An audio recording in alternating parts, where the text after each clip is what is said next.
Muito bem, meus queridos. Para você que fica, você que é a criança mais velha, não tem como ir para a salinha, então você vai aprender da Escritura. E eu quero convidar você a abrir sua Bíblia em Romanos. Romanos capítulo 8, versículo 1 ao versículo 11. Romanos capítulo 8, verso 1 a 11.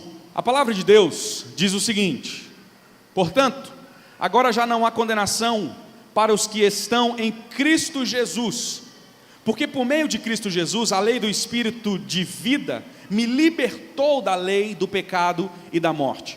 Porque aquilo que a lei fora incapaz de fazer por estar enfraquecida pela carne, Deus o fez, enviando o seu próprio Filho à semelhança do homem pecador, como oferta pelo pecado, e assim condenou o pecado na carne, a fim de que as justas exigências da lei fossem plenamente satisfeitas em nós, que não vivemos segundo a carne, mas segundo o Espírito. Quem vive segundo a carne tem a mente voltada para o que a carne deseja, mas quem vive de acordo com o Espírito tem a mente voltada para o que o Espírito deseja. A mentalidade da carne é morte, mas a mentalidade do Espírito é vida e paz. A mentalidade da carne é inimiga de Deus, porque não se submete à lei de Deus, nem pode fazê-lo. Quem é dominado pela carne não pode agradar a Deus. Entretanto, vocês não estão sob o domínio da carne, mas do Espírito, se de fato o Espírito de Deus habita em vocês. E se alguém não tem o Espírito de Cristo, não pertence a Cristo. Mas se Cristo está em vocês, o corpo está morto por causa do pecado, mas o Espírito está vivo por causa da justiça.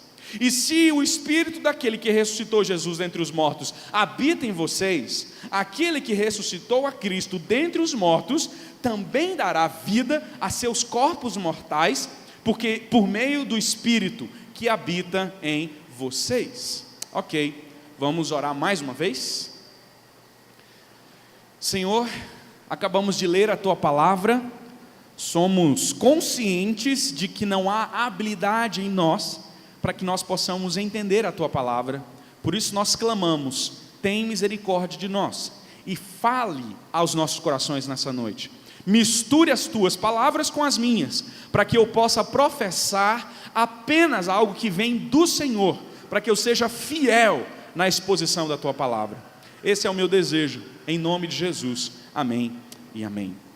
Meus queridos, quando nós olhamos para o mundo que nós estamos vivendo, nós, obviamente, somos pessoas que planejam muitas coisas. Então deixa eu te fazer uma pergunta: o que você pensa, o que você sonha para daqui 5 anos? Onde é que você quer estar daqui 5 anos? Qual é o seu planejamento? O que você quer para daqui 5 anos? Qual é o seu sonho? O que você almeja?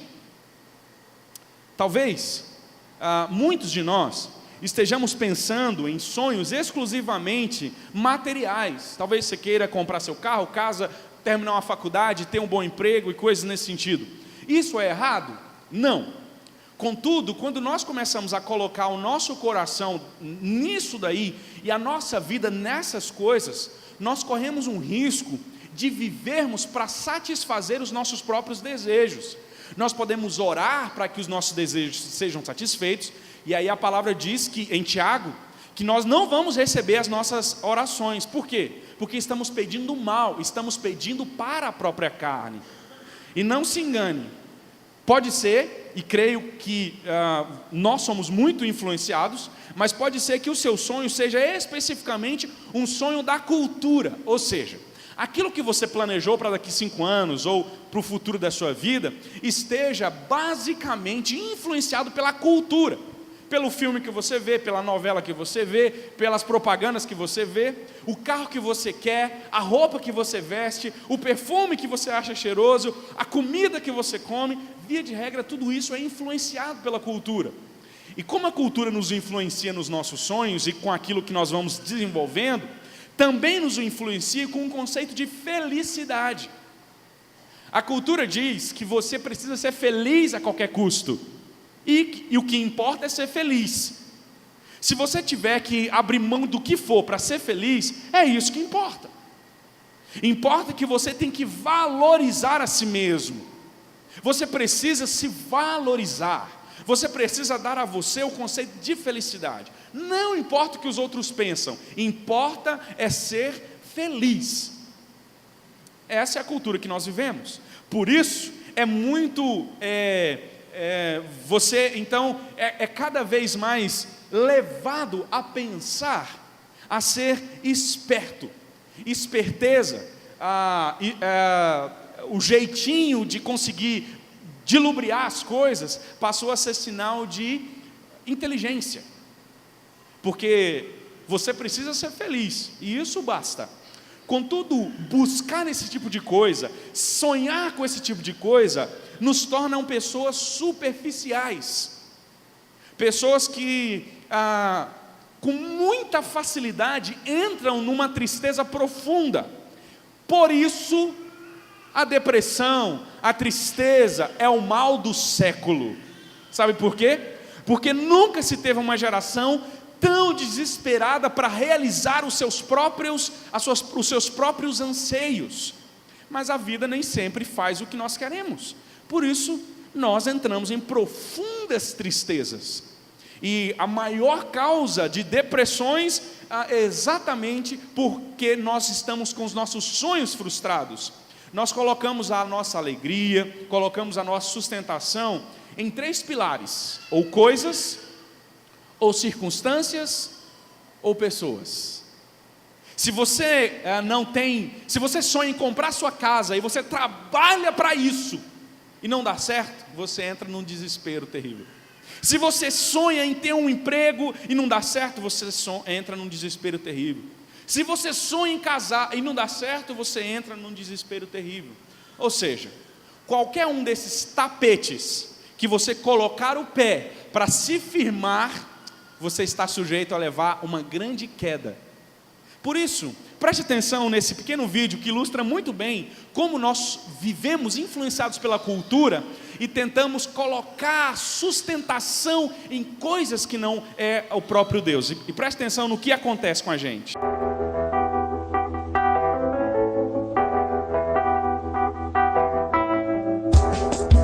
Economia.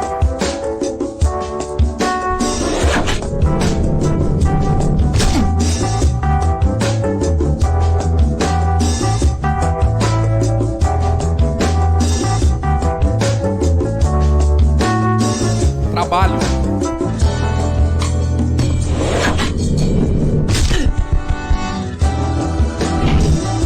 Casa.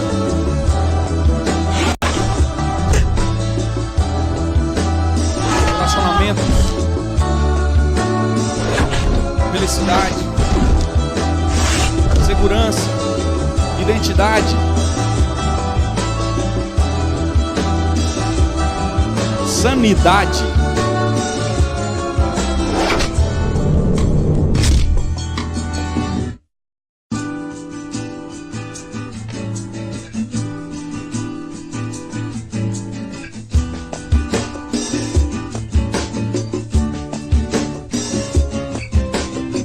Deus.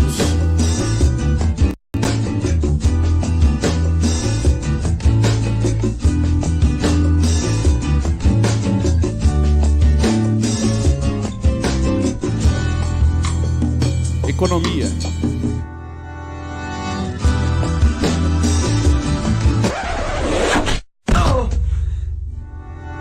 Muito bem. Isso ilustra bem o que vai acontecer com você se você colocar o pé em qualquer coisa dessas aí. Se nós colocarmos um homem como o rei da vida, baseando a nossa vida, seja no trabalho, na casa, nos relacionamentos, no dinheiro que você tem, saiba que sua vida está prestes a ruir. Você vai se tornar uma pessoa extremamente infeliz. E aí, sabe o que vai acontecer? A cruz de Cristo vai se tornar irrelevante para você. Vai se tornar irrelevante. Ela não tem nenhum impacto que muda a forma como você pensa. A cruz já não é mais o meio pelo qual você trabalha, o meio pelo qual você vive relacionamentos. A cruz não é mais aquele meio motivacional. Você não entende mais, se Cristo morreu por mim, eu preciso ser grato, sendo um bom funcionário, sendo um bom patrão. Não, é simplesmente para satisfazer os nossos sonhos. Por isso, Eu gostaria de dizer a você, você precisa reorientar os seus sonhos, para que o seu maior sonho seja estar com Deus, seja firmar-se em Deus, seja viver com Deus, seja estar no céu. As outras coisas são consequências. E Paulo, ele faz exatamente isso, quando ele escreve esse texto aqui, para tirar de nós esse desejo de achar que nós somos autossuficientes, que nós temos condições de viver a vida, ganhando as coisas aqui, satisfazendo a nossa própria vida, esquecendo-nos do que aconteceu na cruz de Cristo. Por isso, o livro de Romanos, ele vem numa sequência lógica, em que Paulo está escrevendo para combater um conceito que havia ali na igreja de Roma. A igreja de Roma era formada por judeus e gentios. Então, era um grupo de pessoas de várias nações. E os judeus estavam gloriando-se por serem judeus, então conhecerem a lei, eles agora poderiam orgulhar-se de que eles podiam cumprir a lei perfeitamente. E por isso, eles tinham como garantia a entrada no céu. E Paulo vem desconstruindo tudo isso, que na realidade não é assim que funciona. Não há do que nos orgulharmos, mas é necessário olhar para a cruz de Cristo, porque não é pelo que eu faço, mas é pelo que a cruz de Cristo fez, o que Cristo fez na cruz, é que nós podemos ter certeza da salvação. Por isso, no capítulo 1, Paulo retrata o pecado. Ele diz que não tem ninguém na face dessa terra que tenha condição de viver perto de Deus, a não ser que Deus o traga, a não ser que Deus resgate o coração dele. E o capítulo 2, ele diz assim, que uma vez que o homem é pecador, uma vez que o homem por si mesmo se envergonha, Deus derrama o juízo dele. Isso ele diz no capítulo 2. Depois no capítulo 3 ele vai dizer, olha, isso é para todo mundo, tanto judeus quanto gregos. Está todo mundo perdido, todos são pecadores. E por isso no capítulo 4 ele diz assim, do que é que nós vamos orgulhar? Onde é que está o nosso orgulho, uma vez que todos nós somos pecadores? Ele vai dizer, nós somos ineficientes para sermos salvos. Então o capítulo 5 diz, por isso é que Cristo quem pagou os nossos pecados na cruz. Foi Cristo quem efetivamente cumpriu tudo o que era necessário cumprir. Por isso nós somos justificados por meio dele. Assim, o capítulo 6 ele diz, então, por causa de Cristo, temos uma nova postura, assumimos um novo meio de vida, que é a fé em Cristo Jesus. E aí ele repete a ideia agora no capítulo 7, dizendo que nós, por tendência, por naturalidade, o que vamos querer é afastar-nos de Deus. Capítulo 7, Paulo vai dizendo, olha, o que o homem quer não é obedecer a Deus, o que o homem quer é cumprir seus próprios sonhos, seus próprios anseios, ele só quer se satisfazer. Por isso, no capítulo 7, Paulo escreve dizendo assim, eu sou infeliz por causa do pecado. É como se ele dissesse, e ele diz isso, quão infeliz eu sou por causa do pecado. Então ele diz assim, quem me livrará do corpo desta morte? Eu estou morto no pecado, e todo homem está morto no pecado, preso no pecado. E ele faz essa pergunta, quem me livrará dessa morte? Quem me livrará desse pecado que está enraizado no meu coração? Quem vai me livrar dessa tendência de afastar de Deus, e como consequência receber a punição, que é o inferno, a ira de Deus? Quem me livrará do corpo, da natureza do pecado? Então ele conclui no verso 25 dizendo, graças a Deus por Jesus Cristo nosso Senhor. Ele relembra tudo aquilo que ele havia dito. Nós naturalmente estamos caminhando para fora de Deus, e como consequência recebemos o inferno, recebemos a ira de Deus, mas graças a Deus por Jesus, porque em Jesus há-se uma virada, faz-se uma curva, faz-se uma reviravolta na nossa história. Por isso, ele começa o capítulo 8 com esse versículo, portanto, já que Jesus veio, agora não há condenação para os que estão em Cristo Jesus. Então ele vai dizer sobre o impacto que nós temos, ou que a cruz de Cristo tem na nossa vida. E é isso que eu e você precisamos aprender. A cruz de Cristo, ela precisa ter um impacto na forma como você pensa, na forma como você age, na forma como você luta contra os seus pecados. A cruz de Cristo não é uma historinha que ficou lá atrás. A cruz de Cristo é uma história real que tem que influenciar e impactar o seu coração. Porque houve algumas coisas que aconteceram como consequência da cruz de Cristo. E é isso que Paulo vai argumentar aqui. Não há condenação para os que estão em Cristo Jesus. E essa é uma das consequências do impacto da cruz em nossa vida.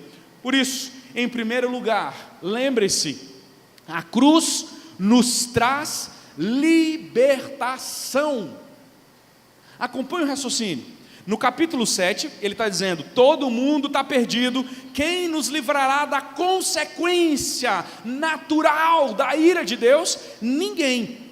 Então ele diz, graças a Deus por Jesus Cristo, e agora ele vai efetivar, dizendo, só Jesus pode nos livrar disso. Olha o versículo 1 a 4, ele fala, portanto, dado graças a Deus, ele diz, agora já não há condenação para os que estão em Cristo Jesus.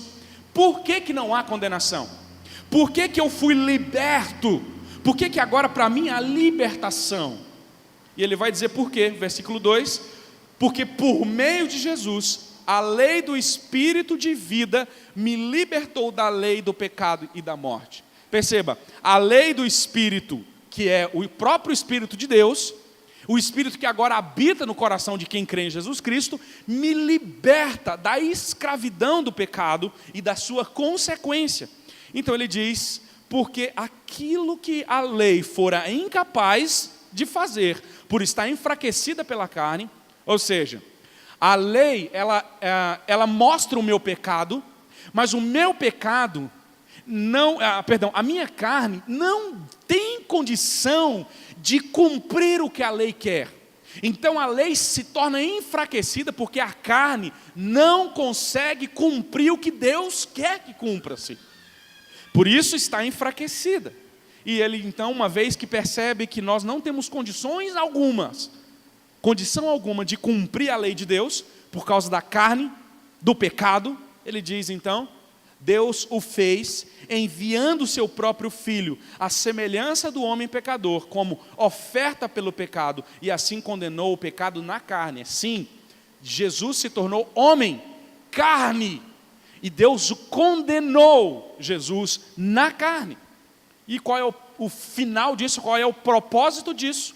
Para que, a fim de que as justas exigências da lei fossem plenamente satisfeitas em nós. Ou seja, Deus manda fazer uma coisa, eu não dou conta, eu não tenho condição, por isso para mim a lei se torna quase que irrelevante para a salvação, porque eu não consigo cumprir aquilo que dá. Então Deus envia Jesus Cristo, cumpre a lei, que antes eu não tinha condição de fazê-la, para que por meio do que Cristo fez, eu receba o ato de Cristo Jesus, eu receba o benefício de Cristo Jesus. O que ele está dizendo é, uma vez que Cristo Jesus cumpriu as exigências da lei, do que Deus exigia, eu também cumpri em Jesus. Por isso nós fomos libertos. É isso que a cruz aconteceu. Ela nos liberta do pecado e, como consequência, nos liberta do inferno. Nos livra da morte. Não há mais condenação. O meu pecado, aquilo que me levava naturalmente para a morte, agora passa a ter um novo rumo. A morte não tem mais domínio sobre mim. É isso que o texto está abordando. As Escrituras tratam pelo menos de 3 tipos de morte: a morte espiritual, a morte física e a morte eterna. A morte espiritual é aquela que a pessoa, ela ainda em vida, não crê em Jesus Cristo. Ela está longe de Deus, ela está separada. É o que Efésios capítulo 2 vai dizer. Nós estávamos mortos nos nossos delitos e pecados. É quando a pessoa nem quer saber de Deus. Essa é a morte espiritual. A outra é a morte física, que é a separação do corpo da alma. É a separação do corpo da alma. E por último, as Escrituras falam sobre a morte eterna. Essa é a morte sem misericórdia. É o inferno. É quando o homem vai receber a ira de Deus no inferno. Para essas duas primeiras mortes, tem solução. A Bíblia diz que nós estávamos mortos nos nossos delitos e pecados, e Ele nos deu vida. Ou seja, éramos mortos espirituais, agora passamos a ter vida espiritualmente. A Bíblia diz que haverá ressurreição no final. Todos serão ressuscitados. E também há relatos bíblicos de pessoas que ressuscitaram. Isso é fantástico, isso é fabuloso. Agora, uma coisa que não tem volta é a morte eterna. Essa morte que é a morte sem misericórdia. Esse é o inferno, é a aplicação da ira de Deus. É a pessoa pagar eternamente no inferno. É disso aí, ou dessa consequência, que fomos libertados. Agora a pergunta é, por que nós fomos libertados? O texto de Romanos nos diz, mas o texto de Isaías capítulo 53 ratifica isso. Olha o que nos diz o texto. Por que nós fomos libertados dessa morte eterna? Certamente Ele tomou sobre si as nossas enfermidades e sobre si levou as nossas doenças. Contudo, nós o consideramos castigado por Deus atingido e afligido. Versículo 5.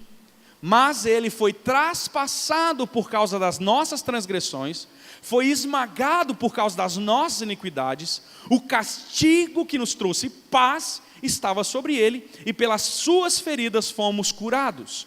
Todos nós, tal qual ovelhas, nos desviamos, cada um de nós se voltou para o seu próprio caminho, e o Senhor fez cair sobre Ele a iniquidade de todos nós. Por isso, para os que estão em Cristo Jesus, tem libertação do inferno, não há condenação. Por quê? Porque a condenação foi posta sobre Cristo Jesus. Então o primeiro impacto que a cruz causa em nós é nos libertar do pecado e da consequência do pecado, que é o inferno. E deixa eu falar uma coisa, a não ser que você corra para Jesus, para que por meio de Jesus, tudo isso seja efetivado em você, será em você que a punição cairá, e não em Jesus. Por isso, corra para Jesus Cristo, e receba dele esse impacto de libertação. Mas além dessa primeira coisa, de sermos libertos da condenação, sermos libertos do inferno, há uma segunda coisa que o texto nos traz aqui, que a cruz causa em nós, que o impacto da cruz ele produz em nós. A segunda coisa é que além da liberdade ou da libertação que nós tivemos, segunda coisa é que a cruz de Cristo nos trouxe e nos traz paz com Deus. Paz com Deus. Gente, isso aqui é fabuloso. Você estava brigado com Deus por causa do pecado, de mal. A Bíblia diz que Deus nem escutava a sua oração. Eu tenho um conceito. Posso estar errado, mas eu creio que não. Algumas pessoas, antes de converterem, falam assim, não, porque eu sempre fui uma pessoa de orar, e Deus sempre atendeu as minhas orações. Eu duvido. Porque a Bíblia não diz isso. A Bíblia diz que o seu pecado e o meu pecado fazem separação entre nós e Deus. Que Deus não ouve a iniquidade e Deus não ouve a oração do ímpio. Mas aí, pastor, o que você fala quando eu orei e aconteceu? Estava no projeto de Deus, de que aquilo iria acontecer. Mas pela verdade bíblica, você e Deus não tinham relacionamento. Vocês estavam brigados, estavam de mal, não se relacionavam, não tinha paz, não tinha relacionamento. Mas quando Jesus efetivou o pagamento na cruz, você foi trazido para a casa de Deus, você foi trazido para perto de Deus, introduzido na presença de Deus. Agora sim, muito vale por sua eficácia a súplica do justo, Quem que é o justo? É o que é bom? Não, é quem creu em Jesus. Porque uma vez que eu creio em Jesus, eu sou justificado nele. Por isso, você tem agora paz com Deus, por causa do que Cristo fez. Perceba, a cruz de Cristo é absolutamente o meio pelo qual você pode chegar-se a Deus. Por isso, nós passamos agora a viver para o Espírito. Uma vez que eu estava brigado, o Espírito não habitava no meu coração, eu só fazia o que eu queria, o que a carne queria, é isso que a Bíblia diz, eu não ia na direção de Deus, não orava como devia, e se orava, a palavra diz que eu orava só para mim mesmo, só para os meus próprios sonhos, para os meus próprios desejos. Contudo, quando Cristo vem e eu creio em Jesus Cristo, eu passo a ter paz com Deus e eu passo a viver para o Espírito Santo. Olha o versículo 5, o que nos diz? Quem vive segundo a carne tem a mente para o que a carne deseja. Isso é óbvio. Então, olha para cá, não tem como alguém viver segundo a carne, ou seja, não crer em Deus, viver para satisfazer seus próprios sonhos, seus próprios desejos e ir ao encontro de Deus. Não. A única coisa que a pessoa que não tem o Espírito no coração vai querer é o que a sua própria carne quer. É isso que o texto afirma. Então, a mente dele é voltada para si mesmo. Mas, uma vez que eu crio em Jesus Cristo, que eu tenho o Espírito Santo, olha o que acontece. Mas quem vive de acordo com o Espírito, tem a mente voltada para o que o Espírito deseja. Muda completamente. Eu passo a ter uma paz com Deus, um relacionamento perfeito com Deus. Eu passo a querer viver para a glória de Deus. Eu passo a querer cumprir o desejo do Espírito Santo no meu coração. Isso é prova de um relacionamento restaurado, porque agora eu quero fazer o que Deus quer que eu faça. Porque antes, meus queridos, era impossível fazer o que Deus queria. Você, antes da cruz de Cristo, nós cantamos aqui, antes da cruz eu estava condenado. Antes da cruz, eu não queria Deus. Olha o que diz Romanos capítulo 3, versículo 10. Pode acompanhar aqui, se você quiser abrir sua Bíblia, pode abrir também. Como está escrito, não há nenhum justo, nenhum sequer. Não há ninguém que entenda, ninguém que busque a Deus. Então essa conversa de que alguém orou e buscou a Deus antes da conversão é balela. A pessoa pode ter feito um tipo de oração, mas ela não quis a Deus. E se buscou a Deus, foi simplesmente para ter Deus uma espécie de quebra-galho, para que Deus resolvesse seus próprios problemas. Mas não o buscou como Deus. Por isso a Escritura diz, todos se extraviaram, a uma se fizeram inúteis, ou seja, de uma vez nós tornamos inúteis para entrar no céu, não tivemos mais condição de praticar o que é bom, de fazer o que Deus quer. Não há quem faça o bem, não há nenhum sequer. Pelo contrário, o verso 16 diz assim, ó, ruína e desgraça marcam seus caminhos e não conhecem o caminho da paz. O que é o caminho da paz? Do relacionamento com Deus e do relacionamento com os outros. Aos seus olhos é inútil temer a Deus. Até podem fazer orações, mas não vivem agradando a Deus. Não vive para o Espírito, não vive para agradar a Deus. Mas, se o Espírito de Deus atingiu o seu coração, se você creu em Jesus Cristo, você agora tem paz com Deus e passa a viver para o Espírito Santo, para cumprir o que Ele quer. E só então, só assim, passamos a ser amigos de Deus. Só quando o Espírito Santo entra no seu coração, só quando a cruz trouxe um impacto para a sua vida, é que você efetivamente pode ser amigo de Deus. Olha o versículo 6 a 8. A mentalidade da carne é morte. E aqui ele vai fazer, em todo o capítulo aqui, ele está fazendo essa contraposição entre a mentalidade de quem vive no Espírito e a vida de quem vive no Espírito, e a mentalidade e a vida de quem não vive no Espírito, mas vive para satisfazer seus próprios desejos. Então ele vai dizer, aquele que não está em Cristo, a mente dele é só para a morte. Mas aquele que tem o Espírito Santo, a mentalidade dele é para vida e paz. E aí olha, ele vai dizer o que acontece agora. A mentalidade da carne é inimiga de Deus, porque não se submete à lei de Deus, nem pode fazê-lo. Percebe? Uma pessoa que não tem o Espírito Santo de Deus, uma pessoa que não recebeu o impacto da cruz na sua vida, não pode fazer a vontade de Deus. Uma pessoa que não foi renovada e regenerada, que não nasceu de novo, nunca vai cumprir a vontade de Deus.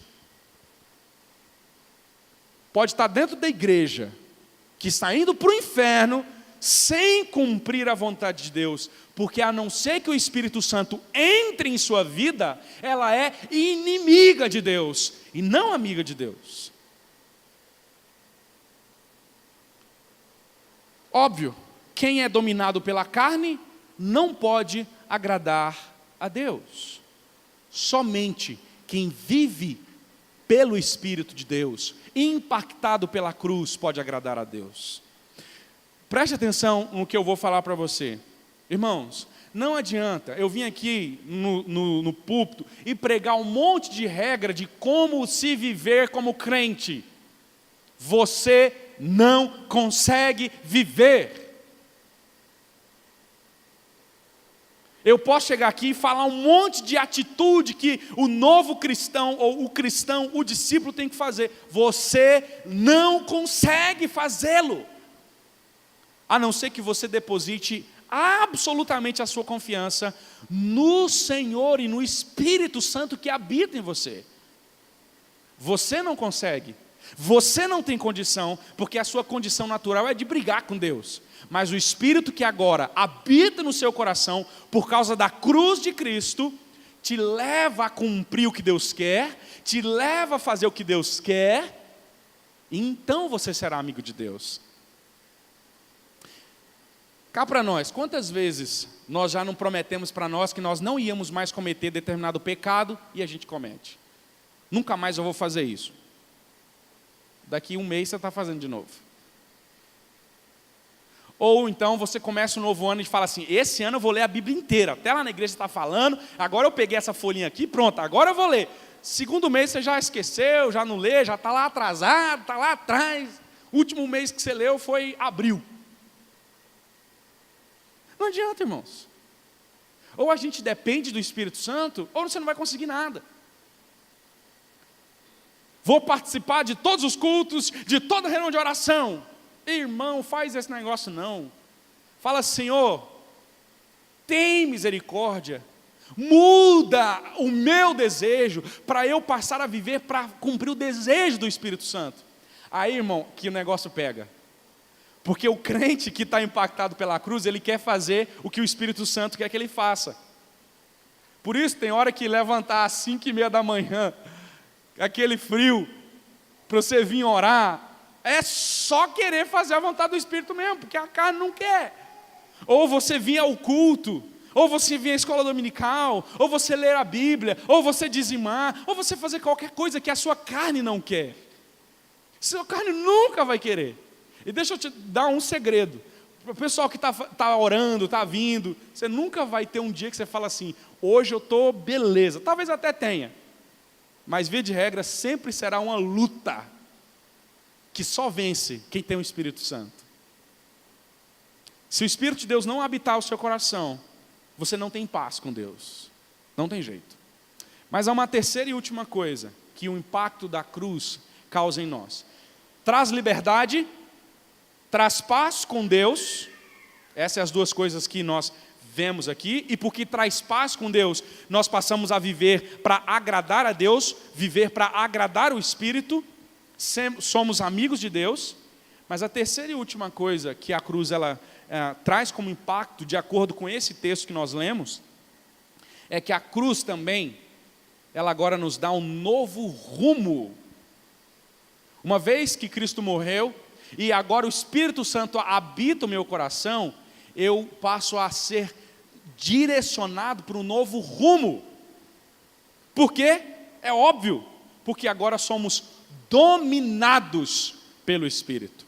Somos dominados pelo Espírito. Perceba aqui o jogo que Paulo faz. Existe aqueles que são dominados pelos desejos da carne, e existe aqueles que são dominados pelo Espírito Santo. Aquele que foi impactado pela cruz, que entende a sua liberdade em Cristo Jesus, livre do inferno, ele agora, por causa do Espírito, é dominado a uma outra atitude. Olha o versículo 9 a 11 aí. Entretanto, por que ele diz entretanto? Lembre-se que ele acabara de afirmar que aquele que vive pela carne não pode agradar a Deus. Entretanto, porém, contudo, todavia, vocês não estão sob o domínio da carne, mas do Espírito. Se, tem um se grandão aqui, grandíssimo e importante. Se de fato o Espírito de Deus habita em vocês. E de novo, e se alguém não tem o Espírito de Cristo, não pertence a Cristo. Algumas pessoas falam que a igreja presbiteriana não crê no Espírito. Não sei onde é que eles arrumaram essa ideia. Mas o texto está dizendo, se nós não cremos no Espírito, nós não somos cristãos. Sem o Espírito não tem igreja, sem o Espírito não tem mudança. Mas ele está agora fazendo mais uma vez a contraposição. Vocês não são dominados pela carne, como ele acabou de dizer, mas, pelo contrário, dominados pelo Espírito e pertencem a Cristo. E de novo, e se o Espírito daquele que ressuscitou Jesus dentre os mortos habita em vocês, aquele que ressuscitou a Cristo dentre os mortos também dará vida aos seus corpos mortais. Ele está dizendo o seguinte: se o Espírito habita em você, você, por causa do Espírito, terá plenas condições de dizer não ao pecado.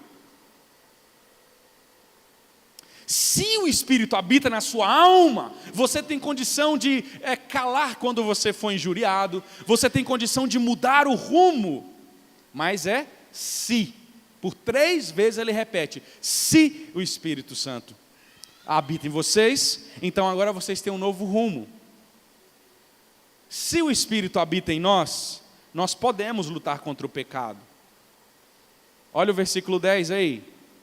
Mas se Cristo está em vocês, o corpo está morto por causa do pecado, mas o Espírito está vivo por causa da justiça.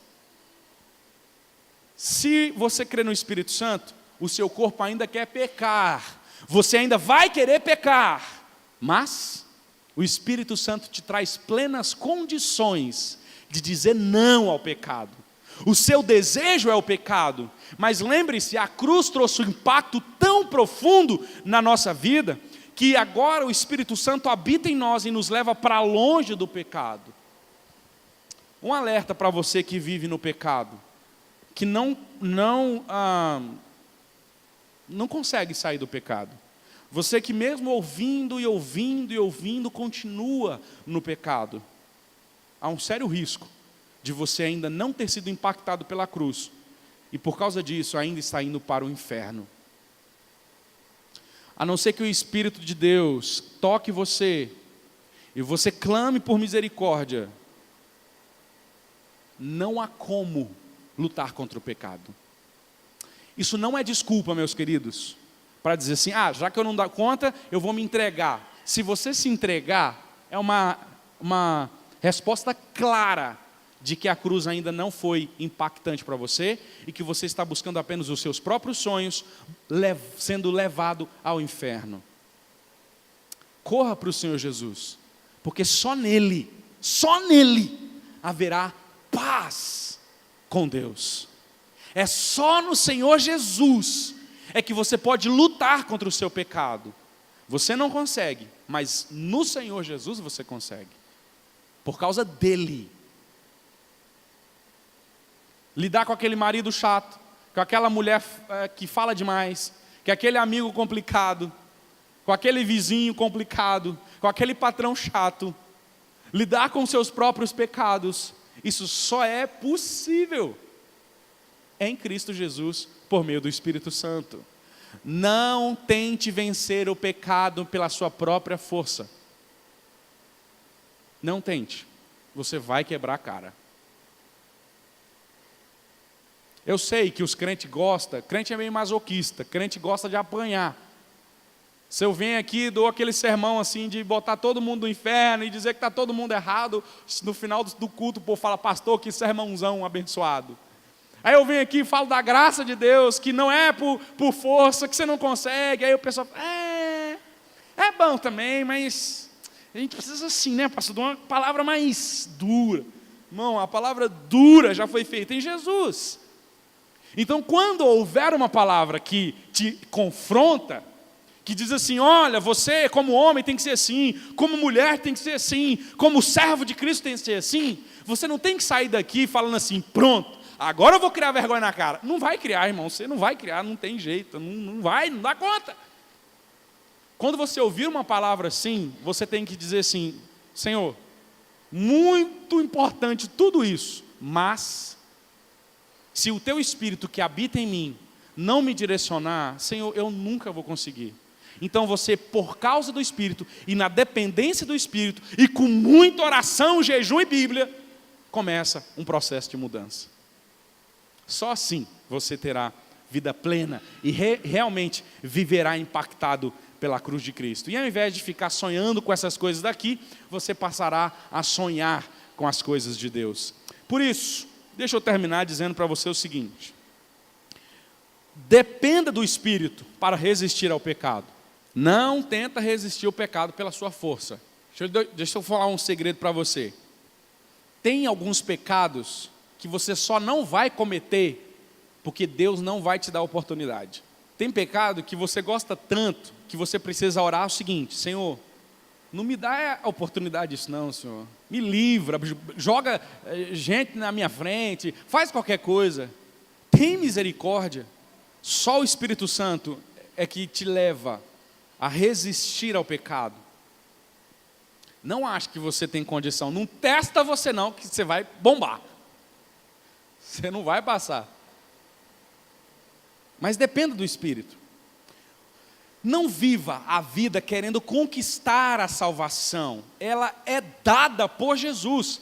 Viva a vida para agradecê-lo. Você deve crescer no conhecimento da graça do Senhor, mas não é crescer para tentar ganhar a salvação. A salvação já é dada, conquistada por Cristo e efetivada pelo Espírito Santo no seu coração. É isso que o impacto da cruz fez na sua vida. Contudo, você precisa aprender, crescer na graça, você precisa entender mais dos efeitos da salvação na sua vida. Quando você pecar, não esconda de Deus, como Adão fez. Mas se aproxime dele com o coração arrependido.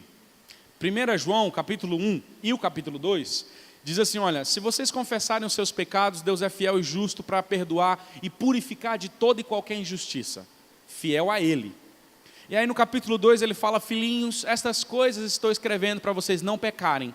Mas se vocês pecarem, saibam que nós temos um advogado junto ao Pai, Jesus Cristo, o justo. Uma das coisas que o inimigo faz conosco quando a gente peca, é nos trazer vergonha, e aí a gente vai orar, mesmo logo depois de ter pecado, aí vem aquela acusação na nossa cabeça, você vai fazer isso agora? Você acabou de pecar, agora vai querer dar uma de crente aí? Você precisa dizer para esse pensamento, e para essa seta do inimigo, sim, é isso que eu vou fazer, acabei de pecar, mas eu preciso estar diante do Senhor, baseado na cruz de Cristo, confiando na cruz de Cristo. E aí você pede perdão e recomeça. Não se afaste de Deus, não se afaste. Se você pecou, o melhor lugar para estar é diante de Deus, diante da graça de Deus. Finalmente, saiba que Cristo pagou por todos os seus pecados e pode resgatar você da miséria e escravidão em que o pecado te coloca. E miséria aqui Pode ser miséria de dinheiro? Pode, mas não é, via de regra. Miséria é o pecado, é alguém que não consegue dizer não ao pecado. Corra para o Senhor Jesus, receba o Senhor como seu único e suficiente Salvador, porque só em Cristo não há condenação.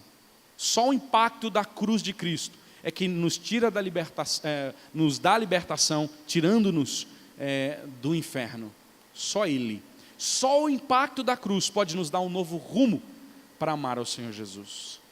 Eu queria orar com você, pedir a graça de Deus sobre você, que tudo isso você possa aprender o seguinte: ok, eu tenho o Espírito Santo, o que eu faço? Ore para que o Espírito Santo continue a colocar no seu coração o desejo de amá-lo e o desejo de cumprir a vontade dEle. Agora, para você que ainda não recebeu o Senhor Jesus como seu Senhor e Salvador, corra para o Senhor, para que Ele possa derramar a graça dEle sobre sua vida. Vamos orar? Senhor, aprendemos nessa noite que somos fracos, falhos, e às vezes nós queremos sonhar só aquilo que a cultura quer, só aquilo que satisfaz o nosso próprio ego, mas quando o Espírito Santo entra na nossa vida por causa da conversão, nós agora temos um novo rumo. Ensina-nos agora a sonhar com o céu, a cumprir os desejos da Tua palavra, da Tua vontade.